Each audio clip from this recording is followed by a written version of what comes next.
모두 일어나셔서 찬송가 1장을 함께 찬양하겠습니다.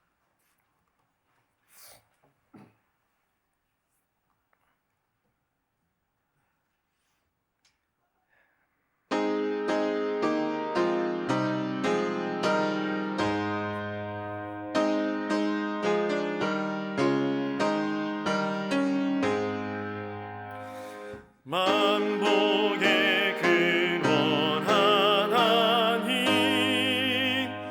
온 백성 찬송 드리고 저 천사여 찬송하세.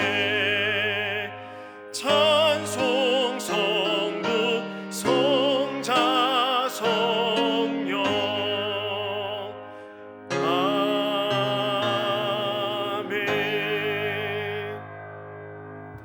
사랑하신 하나님 아버지, 은혜의 감사를 드립니다.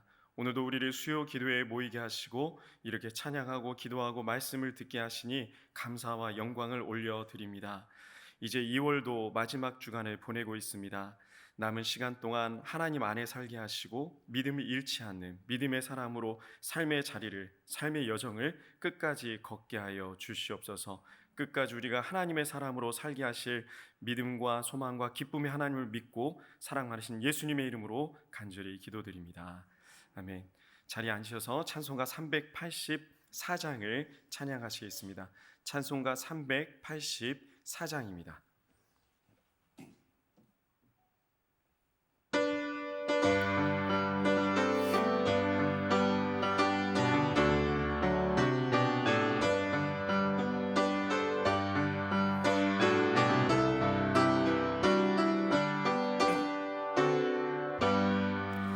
나의 갈 길 다가도록 예수 인도하시니 내 주 안에 있는 긍을 어찌 의심하리요. 믿음으로 사는 자는 하늘 위로 받겠네. 무슨 일을 만나든지 만사형통하리라. 무슨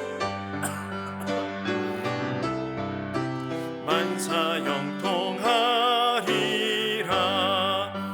나의 갈 길 다가도록 예수 인도하시니 어려운 일 당한 때도 족한 은혜 주시네.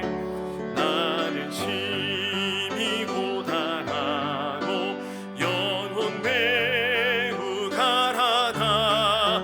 나의 앞에 반석에서 샘문하게 하시네. 나의 앞에 반석에서 샘문하게 하시네. 나의 갈 길 다가도록 예수 인도하시니 그의 사랑 어찌 큰지 말로 할 수 없도다. 성령 감화 받은 영혼 하늘 날아갈 때에 영영 부른 나의 찬송 예수 인도하셨네. 영영 부른 나의 찬송 예수 인도하셨네. 아멘. 오늘 하나님께서 우리에게 주신 말씀은 고린도전서 15장 8절에서 11절까지 말씀입니다. 고린도전서 15장 8절에서 11절까지 말씀입니다. 신약성경 282쪽에 있습니다. 하나님의 말씀을 교독하여 읽겠습니다. 제가 먼저 8절 말씀을 읽습니다. 맨 나중에 만삭되지 못하여 난 자 같은 내게도 보이셨느니라.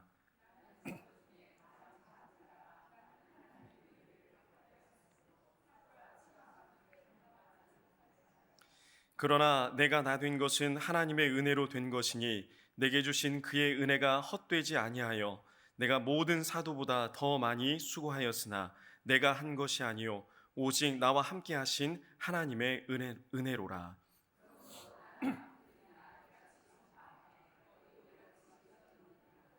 아멘. 네, 우리 인생을 돌아보면 아무리 기억을 해내려고 해도 기억나지 않는 평범한 일들도 있고 또 잘 떠올리고 싶지 않은 힘들고 어려운 순간들도 있습니다. 또 가끔씩 떠오르는 우리 인생의 마음을 간질간질하게 하는 설레이는 순간들도 있습니다. 누구나 평범한 시간, 또 어려운 시간, 행복한 시간을 다 갖고 살아갑니다. 이것이 우리의 인생입니다. 평범한 일상 때문에 때로는 지루함을 느낄 때도 있고 설레고 행복한 일들 때문에 미소를 짓기도 합니다. 또 한편으로 슬프고 괴로운 일들 때문에 남몰래 눈물을 흘리기도 합니다. 어떤 사람들은 이렇게 이야기합니다. 건강하고 행복한 삶을 위해서 슬프고 괴로운 일들은 가급적이면 생각하지 마라. 기쁘고 행복한 일들만 생각해라. 슬프고 부정적인 생각들은 되도록이면 걸어 잠그고 열쇠를 못 찾도록 던져버려라. 맞는 말 같습니다. 아마 이 이야기에 반대하실 분은 아무도 없을 것입니다. 긍정적인 생각을 해야 돼. 좋은 말만 해야 돼. 모든 것은 생각하기 나름이야. 그런데 좋은 것만, 행복한 것만 생각한다고 해서 내 생각하기 나름이라고 해서 그렇게 됩니까? 내 의지와 상관없이 생각지도 못한 일들이 우리 인생 가운데 찾아옵니다. 예상하지도 못했던 상황 속에서 또 장소 속에서 아주 예전에 겪었던 한참 동안 마음속 한구석에 묻어놨던 고통과 슬픔이 갑자기 나를 덮을 때가 있습니다. 그래서 잠도 자지 못하고 밥도 먹지 못하는 일들이 종종 있죠. 이럴 때 긍정적인 사고방식이 도움이 되십니까? 나는 행복하게 살 수 있어. 나는 좋은 생각만 할 거야. 나는 잘 될 거야. 이런 내 스스로 내 마음 가운데 다짐하는 이 결단들이 또 내 스스로의 결의들이 그닥 도움이 되지 않습니다. 슬픔과 고통의 사건에서 좀처럼 헤어나오기가 어렵습니다. 외상 후 스트레스 장애 또는 외상 후 스트레스 증후군이라는 병명이 있습니다. 정신건강의학과에서는 이 외상 후 스트레스 장애를 이렇게 정의합니다. 사전에 이렇게 나와 있습니다. 외상 후 스트레스 장애란 충격적이거나 두려운 사건을 당하거나 목격하는 극심한 정신적 외상을 경험하고 나서 발생하는 불안 장애이다. 이러한 외상들은 경험하는 사람에게 심한 고통을 주어 일반적인 스트레스 대응 능력을 압도하기 때문에 외상이 사건이 지나갔음에도 불구하고 그 당시에 충격적인 사건이 회상되고 이를 회피하려 한다. 환자들은 이 일 때문에 신경이 날카로워지거나 집중력이 떨어지고 수면 장애를 겪기도 한다. 앞으로 닥칠 일에 대한 통제력을 상실하고 공포감을 맛보기도 한다. 전문가들이 내린 정의라서 그런지 더 무섭게 와닿습니다. 이런 정신적인 압박이 심해지면 이전에 있었던 사건에 완전히 함몰되어서 비슷한 일들만 겪게 돼도 우리가 정신을 차리지 못합니다. 이를 트라우마라고 하는데요. 우리가 평소에 듣던 이 트라우마는 헬라어 트라우마에서 가져왔습니다. 충격적인 기억을 떠오르게 하는 활동이나 장소를 피하게 되는 행동 양식을 트라우마라고 합니다. 젊은 친구들은 이 트라우마를 발작 버튼이라고 부르더라고요. 어떤 사건이나 시간에 그 버튼이 눌러지면은 발작을 일으킨다고 해서 발작 버튼이라고 합니다. 그런데 꼭 이렇게 발작을 일으키거나 기절하거나 어려움을 겪거나 이렇지 않아도요. 아주 미세하게 반응이 올 때도 있습니다. 남들이 보기에는 아무렇지도 않은 것 같은데 내 속은 썩어 문드러져가는 경우들도 있습니다. 이렇게 트라우마를 겪고 있는 사람에게 외상 후 스트레스를 겪고 있는 사람에게 찾아가서 또 내가 그런 일을 겪고 있는데 이런 나에게 찾아와서 이 모든 것이 하나님의 은혜입니다 라고 이야기하는 사람을 만났을 때 여러분 어떻게 반응하시겠습니까? 아이고 집사님, 권사님 참 고맙네. 내가 너무 힘들었는데 이 모든 게 은혜라고 하니 참 위로가 되네 라고 말씀하십니까?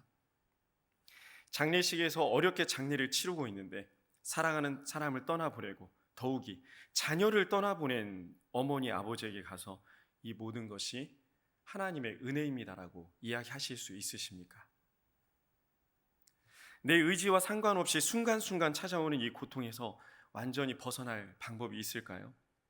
지금 말씀을 듣고 있는 이 순간에도 나를 단 한순간 나락으로 떨어뜨릴 수 있는 내 인생의 쓰디쓴 고통들이 막 떠오릅니다. 그동안 간신히 이겼고 그동안 간신히 인생의 한쪽 구석에 잘 묻어놨는데 왜 말씀을 통해서 이걸 들쑤시나? 나 오늘 말씀 끝나고 나서 그 사건 때문에 또 잠을 못 이루겠네. 또 밥 못 먹겠네. 혹시 이런 생각이 드십니까? 이 두려움에서, 이 트라우마에서 완전히 벗어날 수 있는 방법이 우리에겐 없습니다. 순간순간 올라오기 때문입니다. 아마 죽는 그 순간까지도 여기서 벗어날 수 있는 방법은 나에게는, 우리에게는 없습니다. 그런데 유일한 방법이 한 가지 있습니다. 딱 하나 있습니다. 이 모든 것이 하나님의 은혜라고 고백하는 것입니다. 내가 고백하는 것입니다. 모든 것을 아시고 모든 것에 능하신 전지전능하신 하나님께서, 내 인생의 주관자 되신 하나님께서 내 인생의 모든 것을 주시고 이끌어 주셨기 때문에 이것이 은혜입니다. 은혜일 수밖에 없습니다 라고 고백하는 겁니다. 이것이 좋은 것이든 나쁜 것이든, 달콤한 것이든 쓴 것이든, 동글동글한 것이든 뾰족뾰족한 것이든, 이 모든 것이 하나님께서 주셨습니다. 하나님께로부터 왔습니다. 하나님 은혜입니다라고 고백하는 것 말고는 우리가 이 고통에서 벗어날 수 있는 방법이 없습니다. 잠깐 벗어날 수는 있을 것도 같습니다. 잠깐 묻어둘 수는 있습니다. 그러나 완전한 해방, 완전한 자유함은 누릴 수 없습니다. 그런데 어떻게 사고를 은혜로 고백할 수 있을까요? 어떻게 고통을, 어떻게 슬픔을 은혜라고 이야기할 수 있겠습니까? 오늘 본문 고린도전서 15장에서 바울은 고린도 교인들에게 예수님의 부활에 대해서 증거합니다. 바울은 목숨을 걸고 복음을 전했음에도 불구하고 예전에 예수님 믿는 사람들을 핍박했던 일 때문에 공격을 참 많이 받았습니다. 네가 무슨 사도냐? 라고 사도권에 대한 공격을 받을 때가 덜어 있었습니다. 바울은 지금까지 자신이 겪은 고난에 대해서 고린도 후서 11장 16절에서 33절 말씀을 통해서 자세히 기록합니다. 40대 한 대를 감한 태형, 그러니까 태형의 최대치 40대를 맞으면 죽을까봐 그나마 정해놓은 39대를 맞는 이 태형을 무려 5번이나 받았고, 가죽끈 끝에 납을 달아 채찍질을 당했는데 이런 걸 태장이라고 불렀습니다. 이걸 3번이나 맞았고, 또 돌에 맞아 죽은 시체처럼 되어서 버려졌는데 그때 또 살아났었고, 복음을 전하려고 배를 타고 이동했는데 무려 3번이나 배가 박살났고, 우리가 잘 알고 있는 유라굴로를 제외하고 나서 3번입니다. 바울을 죽이기 전에는 먹지도 마시지도 않겠다는 사람이 40명이나 있었습니다. 여러분, 미워하는 사람이 한 명이라도 있으면 어떠십니까? 참 괴롭습니다. 한 2명만 있으면 미칠 것 같습니다. 그런데 무려 40명이나 되는 사람이 바울을 죽이기 전에는 먹지도 마시지도 않겠다라고 선언을 했습니다. 가는 곳곳마다 이방인, 유대인 가릴 것 없이 공격을 당했습니다. 그리스에 세운 수많은 교회 중에 사도 바울의 사도권을 의심하는 교회들이 계속 등장을 합니다. 또 바울은 스스로 사단의 가시라고까지 표현했던 육체의 질병도 앓고 있었습니다. 바울이 고쳐달라고 하나님께 3번이나 기도했습니다. 그런데 하나님이 이야기하신 것은 이 은혜가 너에게 족하다라고 이야기하셨습니다. 본문 8절에서 바울은 자신의 연약함에 대해 구구절절 설명을 합니다. 나는 사도들 중에서도 가장 나중된 자다. 난 꼴찌다. 나는 만삭되어 태어나지 못한 자다. 부족한 사람이다. 장애가 있는 자다. 나는 교회를 핍박하던 자다. 아마 이 이야기를 하면서 자신 때문에 죽어갔던 스데반 집사님이 생각났을지도 모르겠습니다. 이게 나다. 이런 연약한 자가 나다. 그런데 내게 일어났던 모든 일들, 그리고 내가 했던 모든 일들 다 하나님의 은혜다. 내가 나된 것은 하나님의 은혜라고 고백합니다. 우리 오늘 본문 10절 말씀을 한 번 더 함께 읽어보겠습니다. 그러나 내가 나된 것은 하나님의 은혜로 된 것이니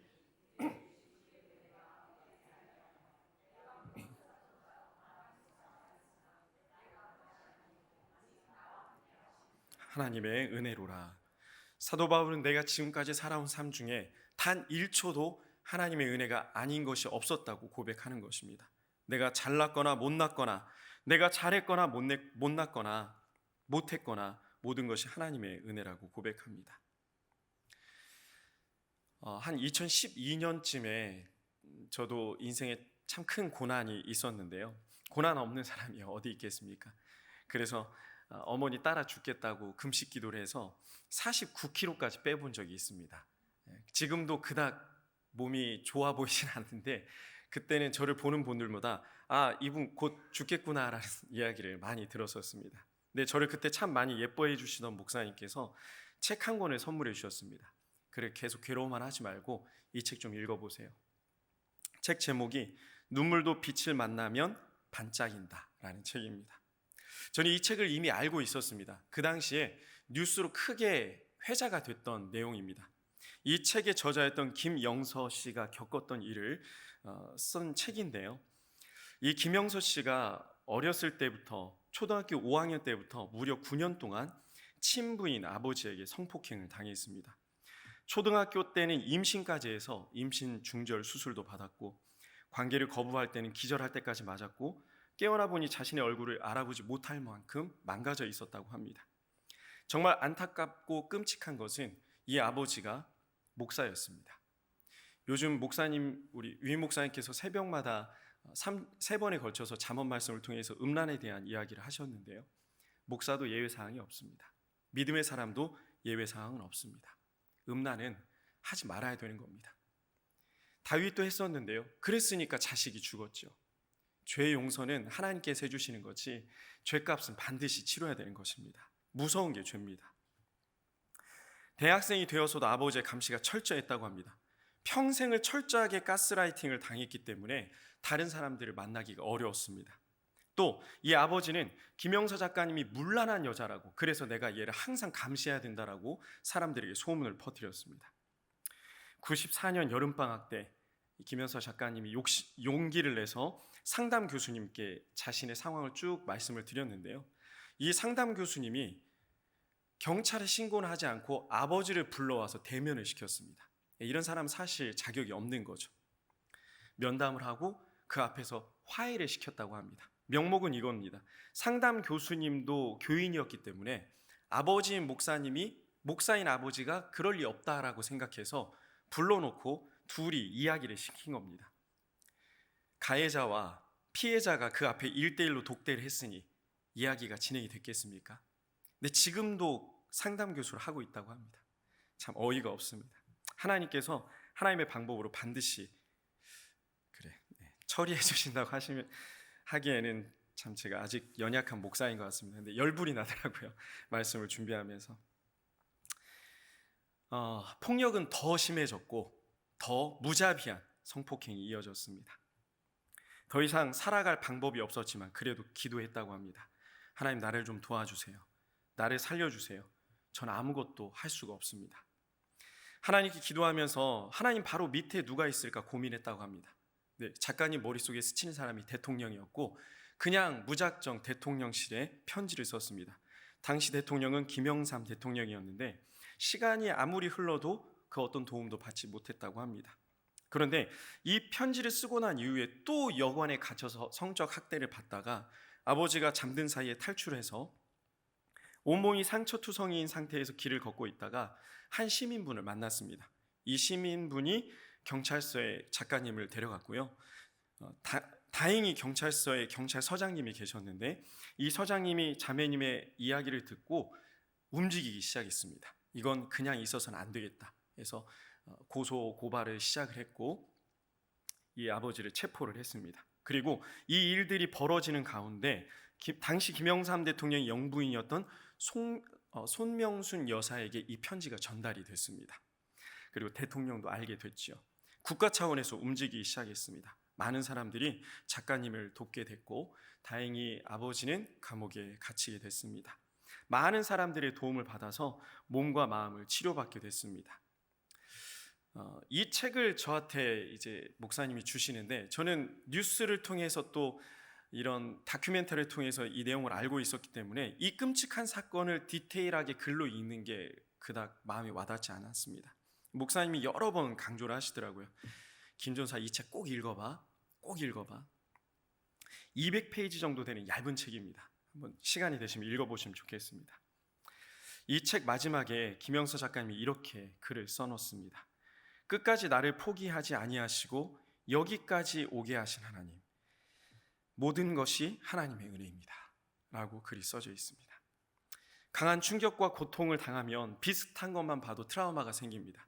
자라보고 놀란 가슴, 소뚜껑만 봐도 놀라는 게 우리 인생입니다. 그런데 지나온 모든 시간이, 걸어왔던 모든 순간이 모든 것이 하나님의 은혜라고 고백하는 것 말고는 우리가 살아갈 길이 없다는 겁니다. 김영서 작가님은 다행히 이후에 새로운 삶을 시작하게 됐고 새롭게 하소서에 나오셔서 또 간증도 하셨고요. 지금도 대내적으로 열심히 복음을 전하면서 특별히 성폭행을 당한, 이런 성적 착취를 당한 어린 친구들을 위해서 사역을 하고 계시다고 합니다. 은혜 아니면 살 수가 없습니다. 이 이야기는 다시 얘기하자면 은혜라고 고백하지 않으면 살 수가 없습니다. 나를 괴롭히던 그 사람, 나를 힘들게 했던 직장 상사, 같은 공간에 있는 것만으로도 고통스러운 사람을 만난 것, 이런 일들이 내 인생에 일어난 것, 결국 지금의 나를 내가 되게 한 것들이라고 믿으시길 바랍니다. 요셉이 자신을 애굽의 노예로 판 형들에게 이건 형들이 한 일이 아니라 하나님께서 하신 일이라고 고백했습니다. 이것이 하나님의 은혜라고 고백하는 것입니다. 사도 바울이 복음을 전할 때 그동안 당했던 고통 때문에 얼마나 마음이 아팠겠습니까? 그러나 바울은 이 고통을 생각하며 일그러진 표정으로 말씀을 전하지 않았을 것입니다. 비록 삶은 어그러져 있었지만, 몸 구석구석에는 매맞은 흔적으로 가득했지만, 비록 원수들이 문 앞에서 나를 죽이겠다고 서 있지만, 그래도 예수 그리스도의 사랑을 얼굴에 잔뜩 머금고 예수님 당신을 사랑하십니다. 은혜밖엔 살 방법이 없습니다. 나의 나 된 것은, 여러분의 여러분 된 것은 하나님의 은혜입니다 라고 전하지 않았을까요? 바울은 자신에게 주어진 일들 가운데 취사 선택해서 은혜라고 말하지 않았습니다. 이것은 은혜이고 저것은 고통일 뿐이라고 말하지 않았습니다. 그러니 좋은 것은 마음 한복판에 잘 기억해서 기록해 놓고 어렵고 힘들었던 일들은 잊으라고 이야기하지 않았습니다. 모든 것이 은혜라고 이야기했습니다. 그렇다고 오늘 말씀의 결론이 내 속은 썩어 문드러질지언정 겉으로는 밝게 웃어보자, 그래 이것도 은혜입니다 라고 노래해보자, 이렇게 스스로를 위로하자는 이야기는 아닙니다. 도저히 누군가와 나눌 수 없는 충격과 고통 가운데 있을 때 그래도 살아보자고, 그래도 살아보려고 밝게 웃는 거 잘하고 있는 겁니다. 그런데 웃는 것으로 끝나서는 안 됩니다. 괜찮은 척 하는 걸로 끝나서는 안 됩니다.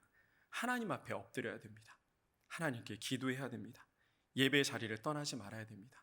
고통이 심할수록, 어려움이 커질수록 우리는 더 하나님 앞에 가까이 가야 됩니다. 특별히 우리 청년부 친구들 중에서는 남들에게 기도 제목을 나누지 못할 만큼 어려운 상황 속에 있는 친구들도 있습니다. 그런데 이 아이들이 계속 웃고 다닙니다. 한 번은 이 아이들이 웃는 모습을 보면서 이런 생각도 했습니다. 안쓰럽긴 한데 정신이 있나? 왜 저렇게 웃고 있지? 덜 힘든가? 이런 생각이 들 때도 있었습니다. 그런데 이 아이들을 위해서 기도하다 보니 이런 생각이 들었습니다. 그래도 포기하지 않는구나. 그래도 좌절하지 않는구나. 그래도 삶을 누구나 끝낼 수밖에 없는 상황 속에서도 이 아이들은 말씀을 붙잡고 소망을 놓치지 않고 이 고통의 한복판에서 하나님의 사람으로 살고 있구나라는 생각이 들었습니다. 그 고통조차, 그 슬픔조차, 그 비참한 상황조차 나의 모든 것이 하나님의 은혜임을 잊지 않고 고백하는 우리에게 하나님 반드시 하나님의 뜻과 하나님의 은혜와 하나님의 소망을 선물해 주실 줄 믿습니다. 사도 바울처럼 나의 모든 것이 하나님의 은혜입니다, 나의 나 된 것이 하나님의 은혜입니다 고백하는 삶을 살기 위해서 우리는 서로 중보해야 됩니다.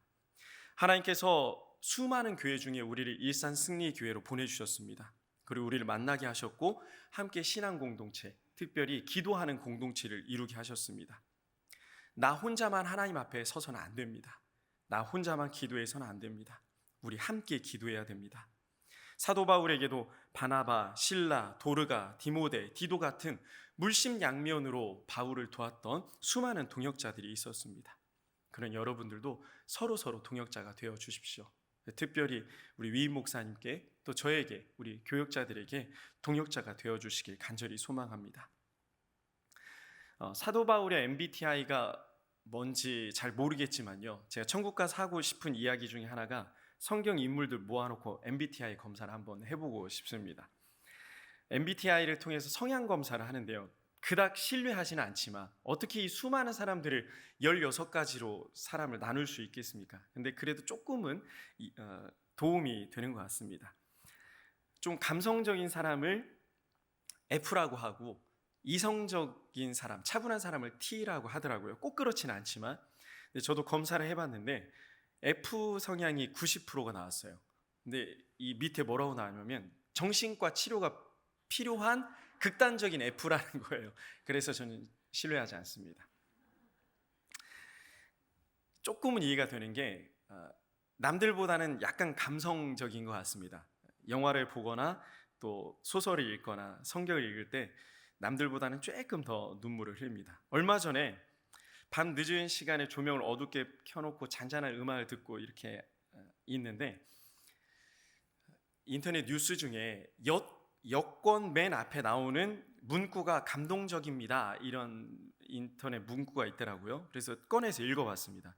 한번 들어보시겠습니까? 대한민국 국민인 이 여권 소지인이 아무 지장 없이 통과할 수 있도록 하여 주시고 필요한 모든 편의 및 보호를 베풀어 주실 것을 관계자 여러분께 요청합니다. 너무 감동적이지 않습니까? 아니, 별로인가요? 뭐 여권에 이렇게 써져 있는 게 뭐 이렇게 감동인가? 그래, 김중곤 너 참 특이하다라는 생각이 드시나요? 이게 너무 감동적인 거예요. 아무 지장 없이 우리나라가 나를 이렇게 생각해 주나? 여권이 베풀어 주실 것을. 우린 서로 위로해야 됩니다. 여권조차도 우리를 위로하는데 이런 믿음의 동역자인 서로를 위로해야 되지 않겠습니까? 물론 마음에 들지 않을 때도 있죠. 내 기준에 맞지 않을 때도 있죠. 그렇다고 서로 깎아내리고 미워하고 원망한다면 세상 그 어떤 교회가 하나님의 사람들로 설 수 있겠습니까? 다 무너지고 말 것입니다. 우리는 서로 위로하고 격려하고 또 서로를 위해서 진심으로 기도해야 됩니다. 여러분, 기도의 지경을 넓히시기 바랍니다. 내 안에 여전히 문제가 있지만, 내 안에 여전히 단점이 있고 연약함이 있지만, 그래도 함께 기도할 때 이 모든 것이 하나님의 은혜라고 노래할 수 있는 힘이 생길 줄 믿습니다. 미국의 매사추세츠 주에 고든 콘웰 신학대학원이라고 있습니다. 우리나라 사람들에게는 잘 안 알려졌는데 미국에서는 유명한 신학대학원입니다. 여기서 선교학 교수로 섬기는 우리나라 조은하 교수님이라고 계십니다. 이 조은하 교수님은 캐나다 이민 1.5세인데요. 20살이 돼서 선교사가 되고 싶어서 서원 기도를 하셨습니다. 하나님, 내가 선교사가 되고 싶습니다. 특별히 동유럽 쪽에 이제 공산권에서 해방이 됐지만 나왔지만 그래도 여전히 슬픔과 아픔이 있는 이 나라들에 가서 선교사 사역을 하고 싶습니다. 하나님, 내가 10년을 준비하겠습니다. 대충 준비하지 않겠습니다. 정말 열심히 준비했다고 합니다. 그래서 러시아 문화, 러시아어, 이 동유럽 문화 이런 것들을 열심히 공부했습니다. 공부하고 기도하는 가운데 카자흐스탄 선교사로 결단을 했습니다. 드디어 10년이 지났습니다. 10년을 이렇게 한결같이 열심히 준비했으니 얼마나 스스로 뿌듯했겠습니까? 파송 예배가 끝나고 이제 일주일 후면 파송이 되는데 하나님 앞에 이렇게 기도했습니다. 하나님, 저 참 대단하죠. 어떻게 10년을 한결같이 공부할 수 있나요? 저 꽤 똑똑한 사람인데 10년 동안 오로지 하나님만 봤어요. 저 다른 거 할 수 있었지만 선교사로 살기로 결단한 마음이 흐트러진 적이 없어요. 이렇게 하나님 앞에 어린 마음에, 순수한 마음에 자랑을 했다고 합니다. 그런데 하나님의 음성이 이렇게 들려왔습니다. 이 모든 것이 은혜란다. 은하야, 너의 헌신도 나의 은혜가 없으면 이루어질 수 없단다. 모든 것이 은혜란다. 교수님이 그 자리에 바로 꼬꾸라져서 글을 쓰기 시작했습니다. 그 글이 이 글입니다. 나를 지으신 이가 하나님, 나를 부르신 이가 하나님, 나를 보내신 이도 하나님, 나의 나된 것은 다 하나님 은혜라. 나의 달려갈 길 다 가도록, 나의 마지막 호흡 다 하도록 나로 그 십자가 품게 하시니 나의 나된 것은 다 하나님 은혜라. 한량없는 은혜, 갚을 길 없는 은혜, 날 애워싸는 하나님의 은혜, 나 주저함 없이 그 땅을 밟음도 나를 붙드시는 하나님의 은혜. 아마 그 땅은 카자흐스탄을 이야기하는 거겠죠. 이 글이 우연히 누구 손에 들어갔냐면요, 베토벤 바이러스 혹시 보셨나요? 주몽, 대조영, 제빵왕 김탁구 하나쯤 보셨죠? 이 드라마들의 OST 작업을 하셨던 작곡가 겸 피아니스트 신상우 씨 손에 들어갔습니다. 그리고 이 글을 보자마자 곡을 붙였는데 그 곡이 우리가 잘 알고 있는 찬양 하나님의 은혜입니다. 박종호 장로님께 전달이 됐고 박종호 8집 앨범에 수록이 되어서 한국교회에 널리 알려지게 됐습니다. 근데 이 신상우 씨의 이야기가 참 또 가슴을 울립니다. 하나님보다 본인이 드러나서는 안 된다는 마음에 생전에 인터뷰를 다 거절했다고 합니다. 그래서 인터넷 아무리 찾아봐도 인터뷰가 나오질 않습니다. 그러나 예배나 찬양 연주의 자리에는 이유를 불문하고 페이가 얼마가 됐든 무조건 달려갔다고 합니다. 근데 참 이렇게 열심히 하나님의 일을 섬기시는 분들이 건강했으면 좋겠는데 덜컥 간암에 걸리고 말았습니다. 투병하던 중에도 이름도 우리가 잘 알지 못하는 아주 작은 교회 반주자로 섬기시다가 2017년 52세의 나이로 하나님의 부르심을 받았습니다. 자신이 작곡한 하나님의 은혜 가사처럼 달려갈 길 다 가도록 마지막 호흡 다 하도록 끝까지 예수님의 십자가를 품고 살았습니다. 우리의 모든 것이 장점도 단점도 기쁨도 슬픔도 행복도 고통도 하나님의 은혜임을 고백했으면 좋겠습니다. 우리 힘으로는 이게 안 됩니다. 어떻게 슬픔이 은혜일 수 있나요? 어떻게 좌절이, 어떻게 고통이 은혜일 수 있나요? 그런데 우리는 이것이 은혜라고 고백할 수 있습니다. 왜냐하면 우리가 가지고 있는 믿음은 우리 게 아니기 때문입니다. 하나님께서 주신 선물이기 때문입니다. 그래서 우리가 이 노래를 계속해서 불렀으면 좋겠습니다. 하나님, 모든 것이 하나님의 은혜입니다. 이렇게 고백하는 우리에게 우리 하나님 전날의 한숨이 변해서 기쁨의 노래가 되고 우리의 두려움이 변해서 기도가 되는 기적을 맛보게 하실 줄 믿습니다. 그렇게 우리의 매일매일이 하나님의 은혜임을 고백하는 승리의 모든 성도님들 되시기를 간절히 축복하고 소망합니다. 함께 기도하겠습니다. 함께 기도하실 때 주신 말씀을 기억하면서 기도했으면 좋겠습니다. 주어진 삶의 모든 자리에서 나에게 주어진 모든 일들이, 나의 가진 모든 것들이, 지난 인생의 모든 시간들이 1분 1초까지도 하나님의 은혜였습니다. 그리고 앞으로 살아갈 내 인생의 여정도 하나님의 은혜입니다라고 고백할 수 있는 내가 될 수 있도록 여러분 스스로의 마음을 놓고 여러분 스스로의 생각을 놓고 기도했으면 좋겠습니다. 또 특별히 기도하실 때 승리교회 안에서 섬기는 내가 우리 교회 안에서 하는 모든 일들이 하나님의 은혜로 이루어지는 일입니다. 내 힘과 내 능력이 아닌 하나님의 도우심과 은혜입니다. 나의 공로가 없음을 하나님 알게 하여 주시옵소서라고 기도했으면 좋겠습니다. 우리 다 함께 기도하겠습니다. 사랑하신 아버지 하나님, 은혜 감사합니다. 오늘 주의 은혜 가운데 우리를 불러주시고 함께 찬양하고 기도하고 말씀을 듣게 하시니 감사합니다.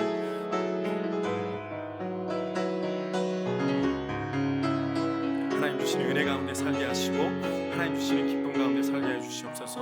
하나님, 우리 연약함까지도 우리의 부족함까지도 나의 나된 것이 하나님의 은혜라고 고백했던 사도 바울의 고백처럼 우리도 이 고백으로 살게 하셔서 더 이상 우리 인생의 어려움들이 우리의 발목을 잡아 단 한 발자국도 나아가지 못하는 일이 없도록 주여 우리에게 능력의 능력을 쏟아 부어 주시옵소서. 은혜 위에 은혜를 덧입혀 주시옵소서. 하나님 우리와 항상 함께하여 주시옵소서.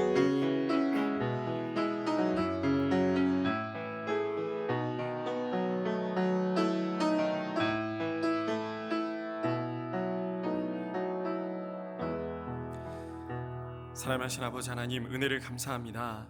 우리에게 믿음 주셔서 이 혼탁하고 혼란한 세상 가운데 하나님으로 인해서 살아갈 수 있도록 함께해 주시니 감사합니다. 우리 인생이 지나온 모든 여정이 하나님의 은혜임을 고백할 수 있는 믿음과 힘과 용기를 선물해 주시옵소서. 앞으로 달려갈 인생의 모든 여정 가운데도 이 은혜로 살게 하여 주시옵소서. 모든 것을 하나님 앞에 맡겨드리며 사랑 많으신 예수님의 이름으로 간절히 기도드립니다. 아멘. 네, 광고 말씀 전해드리겠습니다. 내일은 전도 세미나 집회가 있습니다. 많이 참석하셔서 은혜로운 자리 되시길 바랍니다. 나머지 광고 사항은 주보를 참조해 주시면 감사하겠습니다. 축도로 예배를 마치겠습니다. 이제는 우리 구주 예수님의 은혜와 우리 하나님의 극진하신 사랑하심과 성령님의 감동, 감화, 교통, 위로 충만하심이 우리의 호흡이 다하는 날까지 오직 하나님 은혜 안에 살기로 소망하는, 결단하는 승리의 모든 성도님들 머리 위에, 우리의 가정과 직장과 사업장, 자녀들 앞날 위에 이제로부터 영원토록 함께 하시기를 간절히 축원하옵나이다. 아멘.